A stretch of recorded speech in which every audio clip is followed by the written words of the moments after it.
മലദ്വാര സംബന്ധമായിട്ടുള്ള ഏത് കേസാണെങ്കിലും ആളുകൾ വരുന്നത് എനിക്ക് പൈൽസ് ആണ് എന്നുള്ളൊരു കംപ്ലൈന്റ് ആണ്. ശരിക്കും എന്താണ് പൈൽസ് എന്നുള്ളത് നമുക്ക് നോക്കാം. നമസ്കാരം, ഞാൻ ഡോക്ടർ ഹരിത, അനോറക്ടൽ സർജൻ ആണ്. എൻ്റെ OP-യിൽ ഏറ്റവും കൂടുതൽ ഞാൻ കാണുന്ന പേഷ്യൻസ് എന്ന് പറയുന്നത് പൈൽസ് ആയിട്ട് വരുന്ന ആളുകളാണ്. പൈൽസ് എന്ന് പറയുന്നത് നമുക്ക് കോമൺ ആയിട്ടും കാലുകളിലൊക്കെ വെരിക്കോസ് വെയിൻസ് നിങ്ങൾ കണ്ടിട്ടുണ്ടാവില്ലേ, അതേപോലുള്ള വെരിക്കോസ് വെയിൻസ് നമ്മുടെ മലദ്വാരത്തിന്റെ ഭാഗത്ത് അല്ലെങ്കിൽ നമ്മുടെ അനോറക്ടൽ കനാലിന്റെ ഉള്ളിൽ കാണുന്നതാണ് പൈൽസ് എന്ന് പറയുന്നത്. അതായത് ആ ഒരു ഭാഗത്തേക്ക് രക്തം ഒരുപാട് വന്ന് രക്തക്കൊഴലുകൾ തടിച്ച് വീർത്തിരിക്കുന്ന ഒരു കണ്ടീഷനാണ് പൈൽസ് എന്ന് പറയുന്നത്.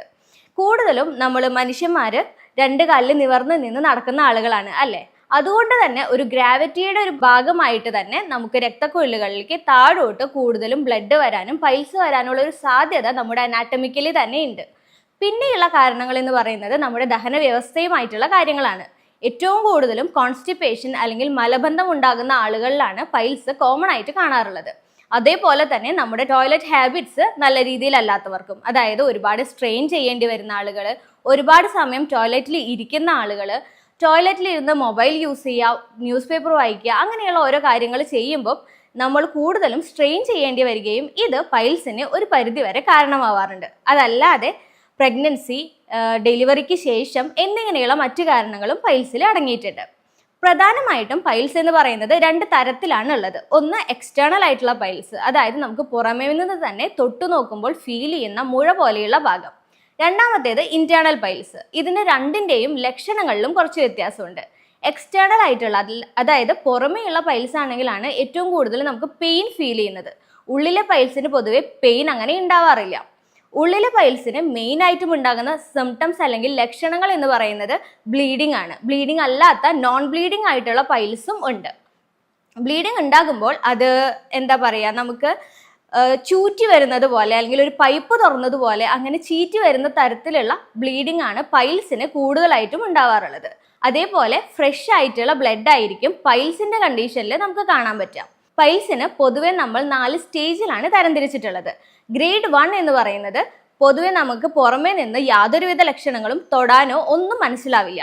പക്ഷെ അതിന്റെ സിംറ്റംസ് എന്ന് പറയുന്നത് മേ ബി ബ്ലീഡിംഗ് ആയിരിക്കാം, അല്ലെങ്കിൽ നിങ്ങൾക്ക് കുറെ കാലമായി തുടർന്നുകൊണ്ട് പോകുന്ന ഗ്യാസ്, ബ്ലോട്ടിങ്, അതായത് വയറ് വീർത്ത് വരിക, കോൺസ്റ്റിപ്പേഷനും വയറിളക്കവും മാറി മാറി വരുന്നത് പോലെയുള്ള ബുദ്ധിമുട്ടുണ്ടാവുക, എപ്പോഴും ഏമ്പക്കം വന്നുകൊണ്ടിരിക്കുക എന്നിങ്ങനെയുള്ള ദഹന സംബന്ധമായ ചില പ്രശ്നങ്ങളായിരിക്കും സ്റ്റേജ് 1 നിങ്ങൾക്ക് കാണാൻ പറ്റുക. സ്റ്റേജ് 2 എന്ന് പറയുമ്പോൾ പ്രധാനമായിട്ടും ഫീൽ ചെയ്യുന്നത് മോഷൻ പോകുന്ന സമയത്ത് പൂർണ്ണമായിട്ടും പോയിട്ടില്ല അങ്ങനെയുള്ള ഒരു തോന്നലും ഒരു സാറ്റിസ്ഫാക്ഷൻ ഇല്ലായ്മ ഉണ്ടായിരിക്കും. അതോടൊപ്പം തന്നെ മോഷൻ പോകുന്ന സമയത്ത് എന്തോ ഒന്ന് പുറത്തേക്ക് തള്ളി വരുന്നുണ്ട് എന്നുള്ളൊരു ഫീലിംഗ് ഉണ്ടായിരിക്കും. പക്ഷെ അത് തനിയെ തന്നെ ഉള്ളിലോട്ട് കയറി പോവുകയും ചെയ്യും. ഗ്രേഡ് 3 എന്ന് പറയുമ്പോൾ നിങ്ങൾക്ക് മോഷൻ പോയതിന് ശേഷം കട്ടിയായിട്ട് എന്തോ ഒരു മുഴ പോലെ പുറത്തേക്ക് തള്ളി നിൽക്കുന്നുണ്ട് എന്ന് മനസ്സിലാവുകയും നിങ്ങൾ വിരൽ വെച്ച് അത് പ്രഷർ കൊടുത്താൽ മാത്രമേ അത് ഉള്ളിലോട്ട് കയറി പോവുകയുള്ളൂ. അതൊരു ഗ്രേഡ് 3 എന്നുള്ളൊരു സ്റ്റേജ് ആണ്. ഗ്രേഡ് 4 എന്ന് പറയുമ്പോൾ നീര് നന്നായി കൂടി ഈ ഒരു ഉള്ളിലെ പൈൽസ് പൂർണ്ണമായും പുറത്ത് തന്നെ വന്നിട്ടുണ്ടായിരിക്കും. അത് നിങ്ങൾക്ക് വിരൽ വെച്ച് പ്രഷർ ചെയ്ത് കൊടുത്താലൊന്നും ഉള്ളിലോട്ട് പോകുന്ന ഒരു കണ്ടീഷൻ ആയിരിക്കില്ല. ഇങ്ങനെയുള്ളൊരു സ്റ്റേജിൽ അല്ലെങ്കിൽ ഇത്തരം ലക്ഷണങ്ങൾ കാണുമ്പോൾ നിങ്ങൾ ആദ്യം ചെയ്യേണ്ടത് നിങ്ങളൊരു ഡോക്ടറെ കൺസൾട്ട് ചെയ്യുക എന്നുള്ളത് തന്നെയാണ്. കാരണം ഒരുപാട് സിംറ്റംസ് എല്ലാം പൈൽസിൻ്റെതല്ല. ആ ഒരു ഭാഗത്ത് ക്യാൻസർ വരെയുള്ള അസുഖങ്ങൾ വരാനുള്ള സാധ്യതയുണ്ട്. ബ്ലീഡിങ് കാണുമ്പോൾ പൈൽസ് ആണെന്ന് വിചാരിച്ചിരുന്നാൽ അത് മേ ബി ഒരു ക്യാൻസർ ആയേക്കാം. അതുകൊണ്ട് നിങ്ങൾ എങ്ങനെയായാലും ഒരു ഡോക്ടറെ കൺസൾട്ട് ചെയ്യേണ്ടത് ആവശ്യമാണ്. ഇത് എങ്ങനെ തിരിച്ചറിയാമെന്ന് വെച്ചാൽ, നമുക്ക് ഒരു ഡോക്ടറുടെ അടുത്താണെന്നുണ്ടെങ്കിൽ നമുക്ക് തന്നെ ഒരു ക്ലിനിക്കിൽ വെച്ച് തന്നെ പരിശോധിക്കാനുള്ള സംവിധാനങ്ങളുണ്ട്. റെക്ടൽ എക്സാമിനേഷൻ എന്ന് പറയും. നിങ്ങൾക്ക് വിരൽ വെച്ച് പരിശോധിക്കാൻ പറ്റും. അതല്ലാതെ പ്രോക്ടോസ്കോപ്പ് എന്ന് പറയുന്ന ഒരു ഇൻസ്ട്രുമെന്റ് വെച്ചും നമുക്ക് ഉൾഭാഗം പരിശോധിക്കാം. അതല്ല എങ്കിൽ കോളനോസ്കോപ്പി വഴിയും നമുക്കിത് മനസ്സിലാക്കാൻ സാധിക്കും. ഇനി ട്രീറ്റ്മെന്റ് സൈഡിലോട്ട് പോവുകയാണെങ്കിൽ ഗ്രേഡ് 1, ഗ്രേഡ് 2 എന്നീ 2 സ്റ്റേജിൽ മാത്രമാണ് നമുക്ക് മെഡിസിൻ ഉപയോഗിച്ച് പൈൽസിനെ മാനേജ് ചെയ്യാൻ പറ്റുള്ളൂ. ഒരുപാട് സാഹചര്യങ്ങളിൽ പേഷ്യൻസ് ഗ്രേഡ് 4 ആയാലും മെഡിസിൻ വാങ്ങി ഉപയോഗിക്കുന്നതായിട്ട് പലപ്പോഴും കാണാറുണ്ട്.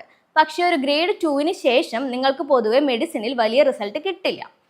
മെഡിക്കേഷൻ ഉപയോഗിക്കുകയാണെങ്കിലും നമ്മുടെ ദഹനം ശരിയാക്കുന്ന തരത്തിലുള്ള മരുന്നുകളും, അതായത് ആയുർവേദത്തിൽ പറയുകയാണെങ്കിൽ അഗ്നിദീപനമായിട്ടുള്ള മരുന്നുകളും, ദഹനം ശരിയാക്കുന്ന അഗ്നിപാചനമായിട്ടുള്ള ആമപാചനമായിട്ടുള്ള മരുന്നുകളും, അതോടൊപ്പം തന്നെ ലാക്സേറ്റീവ് ആയിട്ടുള്ള അതായത് വയറ്റിൽ നിന്നും അഴഞ്ഞു പോകുന്ന തരത്തിലുള്ള മരുന്നുകളുമാണ് നമ്മൾ പ്രിഫർ ചെയ്യുക. അതോടൊപ്പം തന്നെ സിറ്റ്സ് ബാത്ത് ചെയ്യുന്നത് വളരെയധികം നല്ലതുമാണ്. ഗ്രേഡ് 3, ഗ്രേഡ് 4 എന്നിങ്ങനെയുള്ള കണ്ടീഷനിലേക്ക് വരികയാണെങ്കിൽ ക്ഷാരകർമ്മം, ക്ഷാരസൂത്രം എന്നിങ്ങനെയുള്ള ട്രീറ്റ്മെന്റ്സ് ആണ് ആയുർവേദം പ്രൊവൈഡ് ചെയ്യുന്നത്. കാരണം അത് റെക്കറൻസ് ഇല്ലാത്തതും, അതായത് വീണ്ടും വീണ്ടും ഈ ഒരു പൈൽസ് എന്നുള്ള അസുഖം നിങ്ങളെ ബുദ്ധിമുട്ടിക്കാത്തതും, ഒരു ദിവസത്തെ ഡേ കെയർ പ്രൊസീജിയർ കൊണ്ട് തന്നെ നിങ്ങൾക്ക് തിരിച്ച് വീട്ടിൽ പോകാൻ പറ്റുന്ന ഒരു ട്രീറ്റ്മെന്റ് മൊഡാലിറ്റിയാണ് ക്ഷാരകർമ്മം, ക്ഷാരസൂത്രം എന്ന് പറയുന്നത്. ഇത്തരത്തിലുള്ള ഏതെങ്കിലും ലക്ഷണങ്ങൾ നിങ്ങൾക്ക് ഉണ്ടെങ്കിൽ നിർബന്ധമായും ഒരു വിദഗ്ധമായിട്ടുള്ള ഡോക്ടറുടെ നിർദ്ദേശം എടുക്കേണ്ടത് അത്യാവശ്യമാണ്. സ്വയം ചികിത്സ ഇത്തരം കാര്യങ്ങളിൽ ചെയ്യാതിരിക്കുക.